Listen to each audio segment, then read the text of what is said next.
Meskipun Pilpres baru akan digelar 3 tahun lagi, bursa pencapresan yang memunculkan sejumlah nama tokoh nasional mulai menggeliat.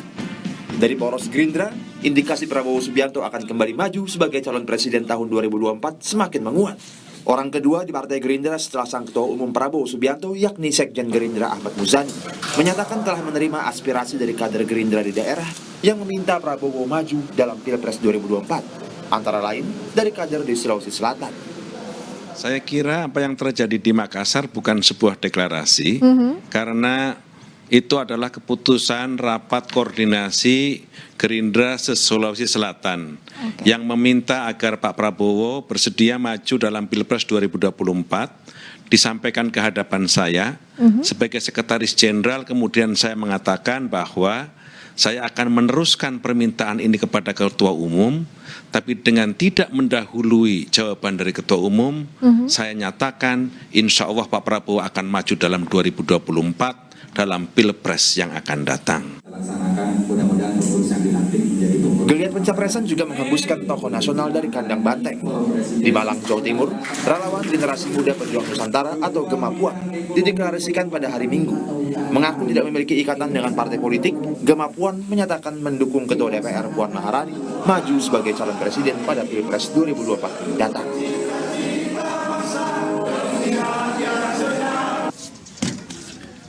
Warga Jakarta Utara yang tergabung dalam Sahabat Ganjar juga menggelar acara deklarasi dukungan bagi Gubernur Jawa Tengah Ganjar Pranowo untuk maju sebagai Capres 2024. Deklarasi dukungan untuk Ganjar juga dibarengi pemberian sembako dan stiker kepada sejumlah tukang becak di kawasan Cilincing.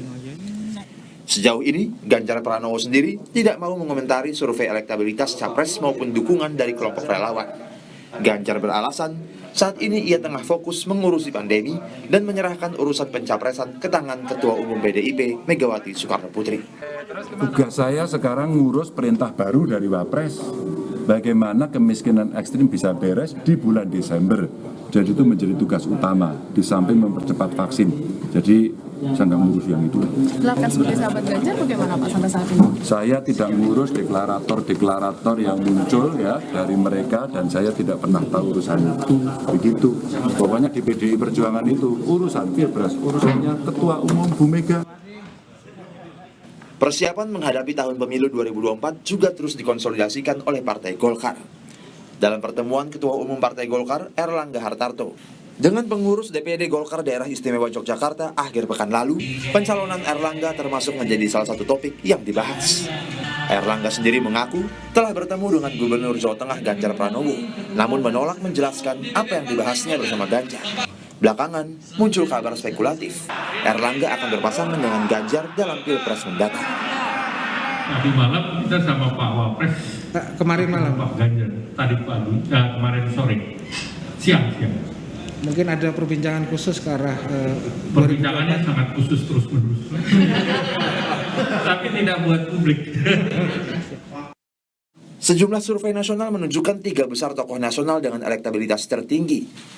Yang terbaru, survei Sauful Mujani Research and Consulting SMRC periode 15 hingga 21 September 2021 mengunggulkan Prabowo dengan perolehan 18,1%, diikuti oleh Ganjar Pranowo sebanyak 15,8% dan Anies Baswedan 11,1%. Survei Carta Politika pada periode 12 hingga 20 Juli 2021 juga mengunggulkan Prabowo. Rinciannya, Prabowo memperoleh 16,2% responden, diikuti Ganjar Pranowo sebesar 14,8%, dan di urutan ketiga ada Anies Baswedan dengan 14,6%. Nama Prabowo bahkan unggul dengan selisih signifikan dalam survei Indikator Politik Indonesia periode 30 Juli hingga 4 Agustus 2021. Survei Indikator Politik mengunggulkan Prabowo di urutan pertama dengan 26,4%. Ganjar Pranowo di urutan kedua dengan 20,8% dan Anies Baswedan di urutan ketiga dengan 15,4%. Direktur Eksekutif Indikator Politik Indonesia, Burhanuddin Muhtadi, menyatakan Pilpres 2024 masih cukup jauh untuk diproyeksi. Konstelasi politik untuk pencapresan akan bergantung pada mitra koalisi untuk mengatasi ambang batas pencalonan, dan bergantung pula pada calon pasangan yang mampu membantu mendongkrak elektabilitas. Karena bagaimanapun di antara 10 partai yang punya kursi di parlemen, hanya satu partai yang bisa mencalonkan tanpa harus berkoalisi dengan partai lain. Namanya PDI Perjuangan. Syaratnya 20% kursi di DPR atau 25% popular vote. Dan itu cuma satu partai.